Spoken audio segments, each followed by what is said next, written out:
Seguindo com a nossa proposta de vídeos mal editados, né, e mal gravados, eu volto aqui para o canal para falar sobre um tema que na verdade é um tema que eu gosto bastante. Um tema que para mim é bem relevante, que é o fato de que a morte deveria ser uma amiga. Estou aqui no meu escritório, estava trabalhando, olhei para fora e pensei, vou gravar mais um vídeo, hoje estou inspirado. Em que sentido que a morte deveria ser uma amiga, né? Para pensar. Na realidade em que a gente vive, o único animal que nós saibamos, né, o único ser que tem consciência da sua própria finitude é o ser humano. E é óbvio que isso não é por acaso. É óbvio que não é por acaso que a gente tem essa consciência, né? É óbvio, na minha opinião, pela minha fé e pelo que eu acredito, nós somos a imagem e semelhança de Deus e é por isso que temos a consciência da eternidade, porque Deus habita a eternidade. E quando eu digo que a morte deveria ser uma amiga, é no seguinte sentido: ter consciência da finitude, saber-se um ser finito. Obviamente, cria um senso de urgência maior no ser humano, dá medo de alguma forma, mas ao mesmo tempo nos oportuniza saber hierarquizar as coisas.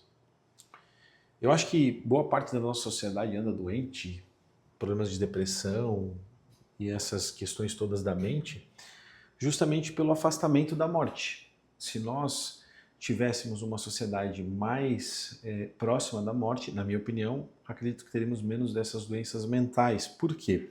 Ter consciência da sua própria finitude pode, obviamente, te atemorizar, mas ao mesmo tempo pode gerar em ti um movimento de gratidão pelo tempo presente, de gratidão pelo agora, né? Então, pensa comigo, ao mesmo tempo que você pode sentir medo do fim, você pode dizer, pô, que alegria que eu tenho algo agora, né? E ao mesmo tempo te ensina a hierarquizar melhor as coisas. Porque à luz da morte, você passa a priorizar aquilo que importa mais. Quando eu faço algumas palestras às vezes e tal, e quando eu faço as palestras eu sempre tenho um slide, né? Você vai morrer. E eu trago esse assunto justamente porque eu sei que a maioria das pessoas não conversa sobre isso. E por que eu trago essa reflexão logo no início? Primeiro porque é para agradecer o tempo das pessoas, né? No fim, o tempo é o maior ativo. Esse foi objeto de uma conversa que eu tive com um amigo há pouco tempo. De fato, o maior ativo humano deveria ser, e na minha opinião considerado o amor, né? O amor é o maior ativo humano. É o maior, é aquilo de maior que a gente pode ter, fazer, né? O amor. Mas o tempo é o maior bem, né? A maior posse humana é o tempo, né? Porque no fim nós só temos o tempo que temos. E o tempo acaba. Então, todo e qualquer tempo que a gente investe em algo tem muito valor, né? Então, na palestra eu trago essa reflexão para dizer, primeiro, obrigado pelo tempo, né? Obrigado pelo tempo de vocês de estar me ouvindo aqui no vídeo, por exemplo, né? E segundo, para que a gente entenda a importância de priorizar as coisas e se perguntar, por que eu estou fazendo isso agora? Por que eu estou aqui nessa palestra, né? Ou por que eu estou vendo esse vídeo? A gente só adquire ordem quando a gente hierarquiza as coisas, né? Por exemplo, quando você acorda de manhã, vamos dar um exemplo, é importante pra caramba almoçar, né? Importante pra caramba comer um prato de meio-dia para se manter bem, para ter energia. Mas você não almoça quando acorda. Então, o almoço ele não é uma prioridade de manhã, né? De manhã a prioridade é, por exemplo, ir no banheiro, escovar os dentes, né? E como é que você chega a essa conclusão? Criando ordem, ordenando as coisas, hierarquizando. Então, à luz da morte, talvez a analogia não foi muito boa, mas enfim, vou deixar assim. À luz da morte, você passa a priorizar aquilo que realmente importa. Então, a dica que eu dou, por exemplo, estou numa discussão. Estou brigando aqui com a minha esposa, estou brigando com meu marido, ou estou numa discussão com um amigo. Cara, se eu fosse morrer amanhã, se eu fosse morrer agora, isso é a coisa mais importante? Essa discussão é importante? E percebe, tipo, quando você faz esse movimento do reconhecer-se finito e de olhar para a morte como uma amiga, você pensa, tá, peraí, o que realmente importa agora? O que eu posso fazer de melhor agora? né, nesse momento. Você passa a ordenar melhor as coisas. E aí, obviamente, você começa a enxergar o mundo de uma forma diferente. Por isso que eu digo que a morte é uma amiga. E a forma que eu tive de superar o medo da morte, porque todo mundo tem medo da morte, né? Todo mundo tem medo daquilo que desconhece. A forma que eu tive de superar o medo da morte foi, obviamente, buscando a fé. Porque assim, só o fato de nós podermos imaginar que existe uma vida eterna, para mim já é prova de que ela existe. Só o fato de podermos intuir, para mim já é prova que ela existe. E quando a gente olha para a realidade objetiva das coisas, boa parte da discussão humana, filosófica e da prática religiosa tem a ver justamente com o fato de que vamos todos morrer. E aí teve um homem que viveu, no meu caso, como é que eu superei esse medo da morte? Porque eu tive uma depressão com 12 anos, assim, eu sempre falo 12, que foi a época que os meus pais se separaram, que foi quando eu tive várias mudanças na minha vida.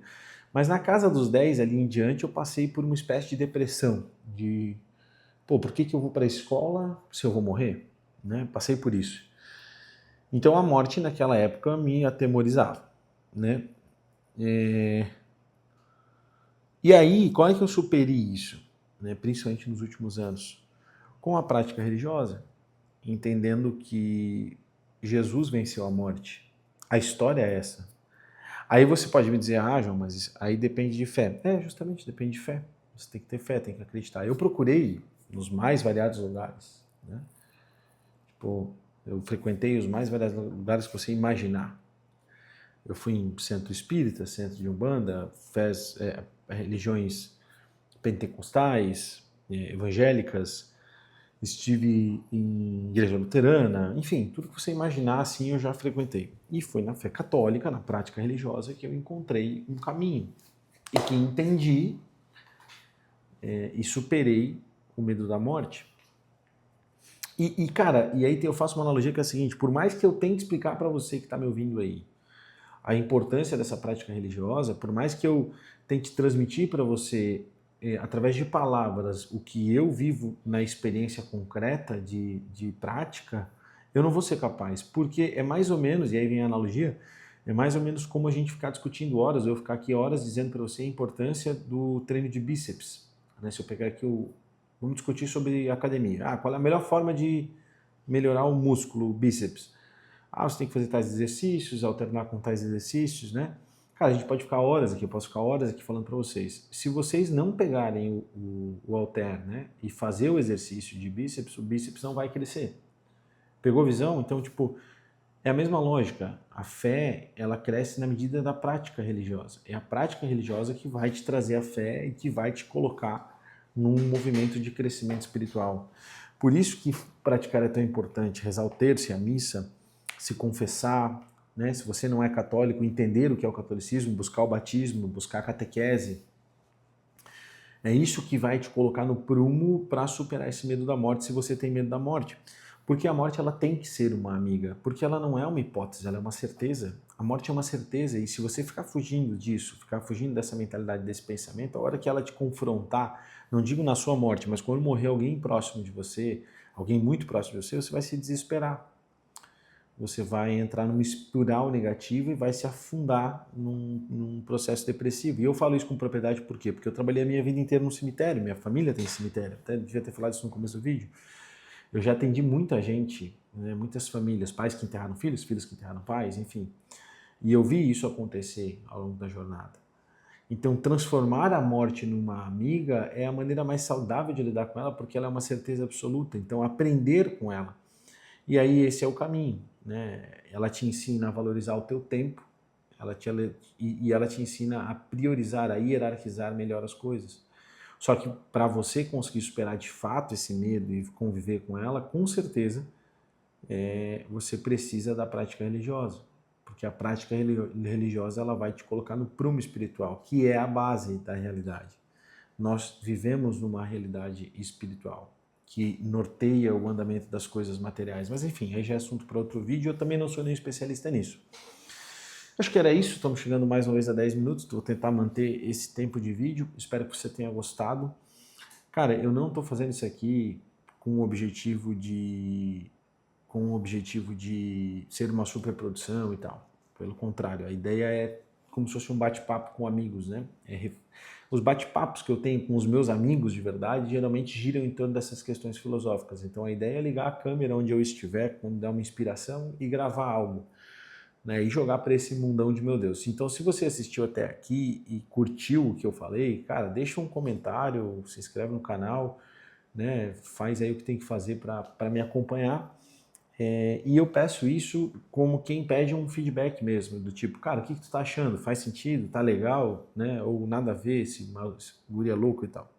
E se ninguém viu até aqui também, não tem problema, porque no fim o que importa é que isso vai ficar registrado para mim ao longo dos próximos anos, e é isso que eu quero, ir construindo essa grande biblioteca de pensamentos que eu tenho para ir evoluindo espiritualmente. Até hoje foi um dia interessante, compartilhar já que estou gravando aqui. Eu fiz o curso online de filosofia do professor Olavo, fiz algumas aulas, né? Bem poucas, na verdade, 7 ou 8 aulas iniciais. 7 aulas, na verdade, eu acho que foram.